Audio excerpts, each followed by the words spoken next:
A minha palavra é de gratidão a Deus pela vida dos pais. O meu propósito é trazer à sua memória esclarecida a importância da paternidade, das missões nobres que Deus concedeu ao homem. Possivelmente, a paternidade é uma das mais nobres, se não a mais nobre.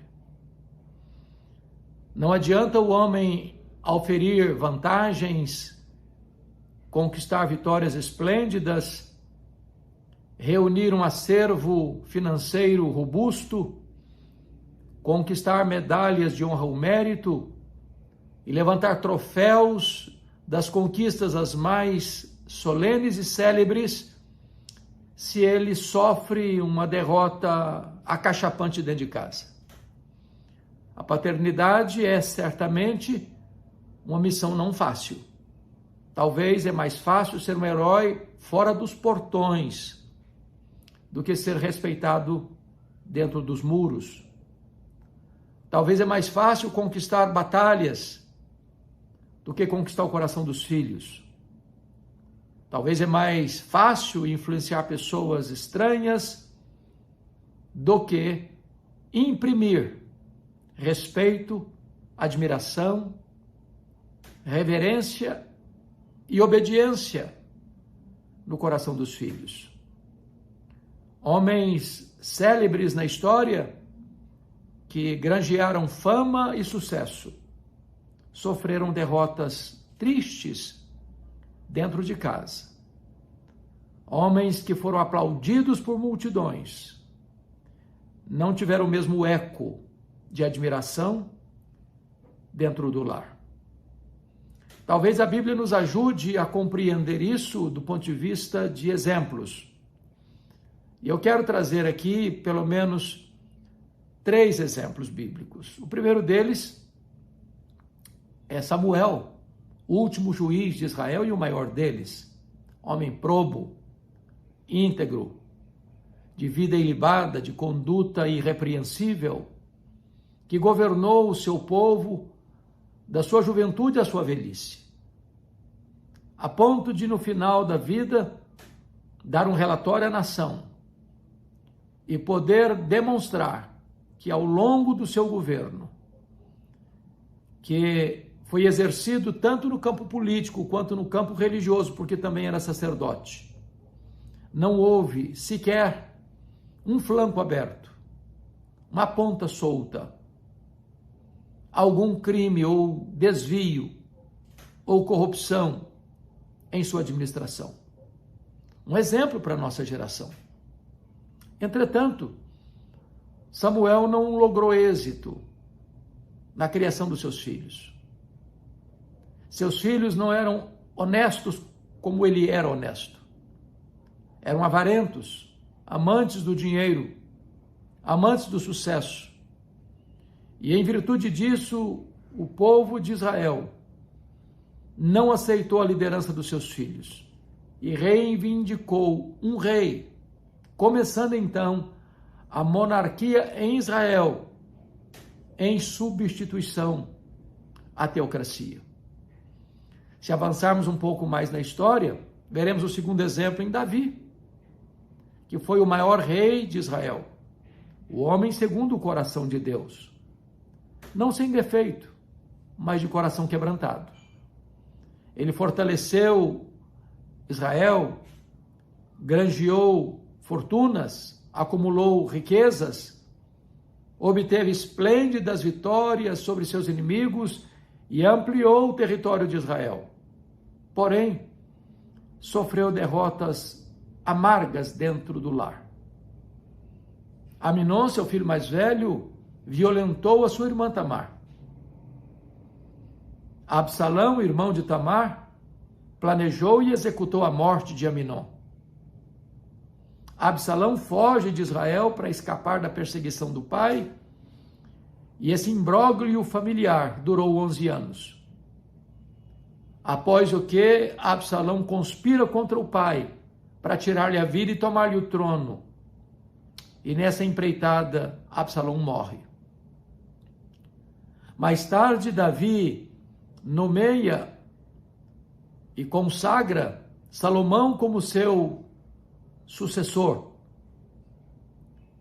Porém, antes desse fato, Adonias, que nunca fora contrariado por seu pai, declara-se rei, promove uma rebelião que é estancada por Davi. E quando Salomão assume o governo, logo depois ele manda matar Adonias. Sangue, traição, conspiração, violência, na casa de um homem de Deus. Davi colheu tantas vitórias fora dos portões e sofreu amargas derrotas dentro de casa. Mas eu vou lhe dar um terceiro exemplo para não lhe cansar, teria tantos outros, que é o rei Ezequias. Um homem piedoso, um homem que implementou reformas em Judá e experimenta um grande avivamento. Ele experimenta 2 milagres extraordinários da parte de Deus. Deus livrou Jerusalém do ataque assírio e Deus curou Ezequias de uma enfermidade mortal. Porém, o filho de Ezequias, Manassés, torna-se o mais perverso rei de Judá. E Deus então decide entregar o seu povo ao cativeiro babilônico, em virtude dos pecados graves cometidos por Manassés, filho de um homem piedoso. Então, diante desses exemplos, gostaria de remeter você agora ao texto de Efésios, capítulo 6, versículo 4. Paulo está escrevendo de Roma a sua carta aos Efésios, a rainha das suas cartas, a carta eclesiológica. Depois de mostrar o plano eterno de Deus na nossa salvação, depois de retratar a obra da Trindade na nossa salvação, o Pai escolhendo, o Filho redimindo, o Espírito Santo aplicando a redenção, depois de orar para que a igreja entenda a natureza do seu chamado, a grandeza do poder que está à sua disposição, o apóstolo Paulo fala de como Deus nos salvou, tirando-nos da escravidão, da depravação e da morte espiritual. Retrata que Deus só tem um povo, uma família, um rebanho, uma igreja, composta de judeus e gentios. E como a obra de Cristo derrubou a muralha da separação, e agora Paulo vai mostrar também o grande mistério oculto dos séculos, que era formar de judeus e gentios um único povo, a sua igreja. Então Paulo trata da unidade da igreja, aplicando a doutrina, ele ora pela igreja para que ela possa compreender o poder que está à sua disposição, fala da unidade da igreja, faz exortações importantes sobre a vida de santidade e conclui esta epístola tratando da plenitude do Espírito Santo, falando que é impossível que na família, na igreja e no campo da batalha espiritual nós sejamos vencedores, a não ser que sejamos cheios do Espírito Santo. E então no capítulo 6, versículo 4, o apóstolo Paulo vai dizer assim: e vós pais, não provoqueis vossos filhos a ira, mas criai-os na disciplina e na admoestação do Senhor. Vale destacar que no versículo 1, Paulo orienta os filhos: filhos, obedecei a vossos pais. Aqui no verso 1, pais, é uma referência a pai e mãe.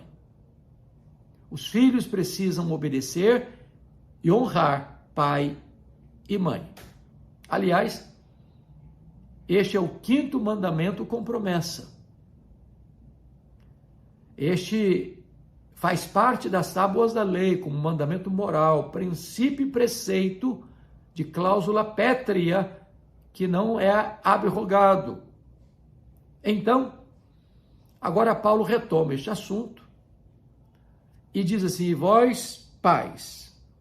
E quando eu diz no verso 4, e vós, pais, ele não está mais falando de pai e mãe.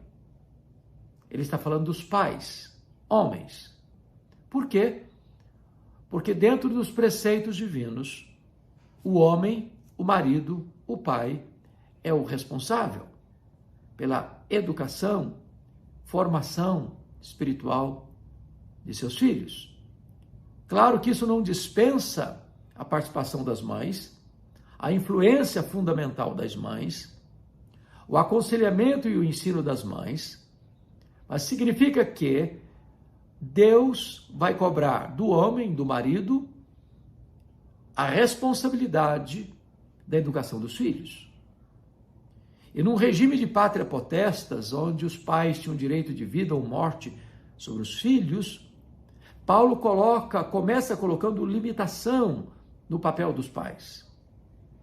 E ele diz: e vós, pais, não provoqueis os vossos filhos a ira. E a pergunta é: como um pai pode provocar os filhos a ira?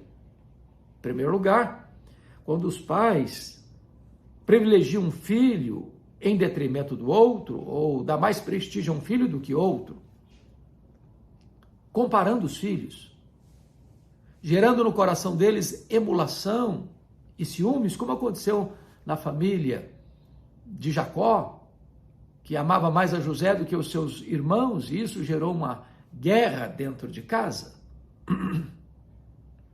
Os filhos não são iguais. Embora você possa até tratá-los de forma diferente no que tange a abordagem, você não pode ter 2 pesos e 2 medidas. Você pode exigir dos seus filhos o mesmo empenho, mas você não pode exigir deles o mesmo desempenho. Portanto, os pais não podem comparar os filhos para exaltar um e diminuir outro. Os pais não podem, ao presentear os filhos, comprar um presente melhor para um e um pior para o outro. Os pais não podem elogiar um filho e só criticar o outro, porque isso vai gerar tensão na família e vai provocar a ira aos filhos. Quando é que os pais provocam os filhos a ira? É quando os pais requerem dos filhos aquilo que eles mesmos não vivem. É quando os pais são duros demais com os filhos, mas complacentes demais com eles mesmos. É quando um pai dá uma ordem para o filho, mas ele, pai, não anda de acordo com a ordem que deu ao filho. É quando um pai manda o filho ir para a igreja, mas ele mesmo não vai à igreja. Então isso provoca a ira dos filhos. Quando é que os pais provocam os filhos a ira? É quando os pais são contraditórios. É quando eles falam uma coisa e vivem outra. É quando os filhos colhem os pais em contradição. É quando os filhos percebem que os pais são concessivos ao erro para benefício próprio, mas requer dos filhos um comportamento que eles mesmos não possuem. E os filhos são mais espertos do que os pais imaginam. Eles nos observam mais do que nos ouvem. Eles nos veem mais do que nos escutam. É por isso que Albert Schweitzer disse com razão que o exemplo não é uma forma de ensinar, é a única forma eficaz de fazê-lo. Falamos mais pelo exemplo do que pelas palavras, mais pela conduta do que pelos preceitos, mais pelo paradigma do que pelas ordens. Então, quando os pais têm essa postura incoerente, inconsistente, contraditória, isso leva os filhos a ficarem irritados. Em vez de irritar os filhos, o apóstolo Paulo diz assim: mas criai-os. Veja você a conjunção adversativa mais. Mas criai-os na disciplina e na exortação do Senhor, na admoestação do Senhor. E a palavra criar aqui é no sentido pleno da palavra. Não apenas dando casa, não apenas dando cama, não apenas dando comida, não apenas dando segurança, não apenas dando escola, não apenas encaminhando para a vida.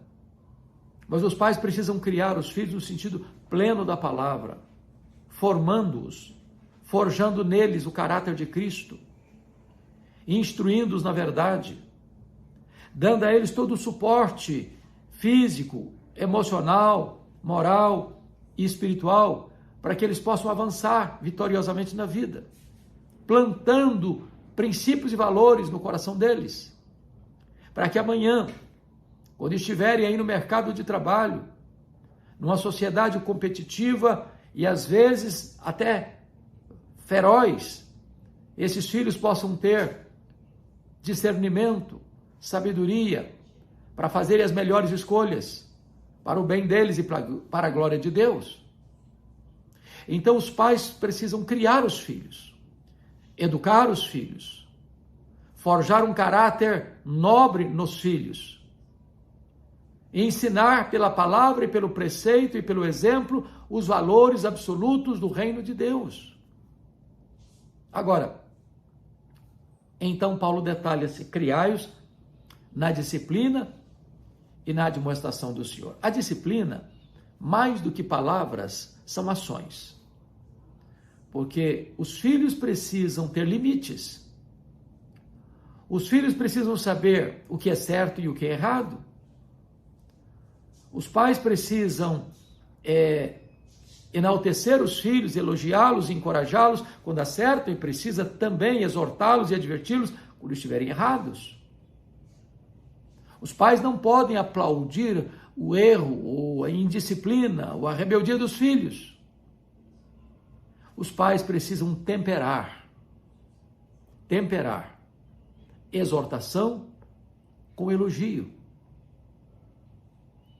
Há horas que os filhos precisam de disciplina mesmo. Pode, não pode. Vai, não vai. Faça, não faça. Ande, não ande. Porque os pais têm o dever de proteger os filhos. E proteger os filhos, às vezes, deles mesmos, das más influências, dos lugares perigosos, das companhias perigosas. Então, cabe aos pais esse dever, essa responsabilidade de pôr limites. Tem hora para sair, tem hora para chegar. Tem lugar que pode, tem lugar que não pode, tem companhia que deve, tem companhia que não deve. Isso é fácil? Não é. Isso custa um alto preço? Custa. É por isso que paternidade não é um assunto tão simples. Talvez pudesse aqui evocar um filme que foi apresentado no Brasil na década de 80, Eu, Cristiane F., 13 anos, drogada, prostituída. Era uma mãe solteira, que tinha a responsabilidade de criar a sua filha, que tinha tido uma educação muito rígida, segundo ela, e ela gostaria de dar à filha uma educação mais liberal. Ela não imporia nada para a filha, não exigiria nada da filha, não colocaria limites para a filha, deixaria a filha fazer suas próprias escolhas.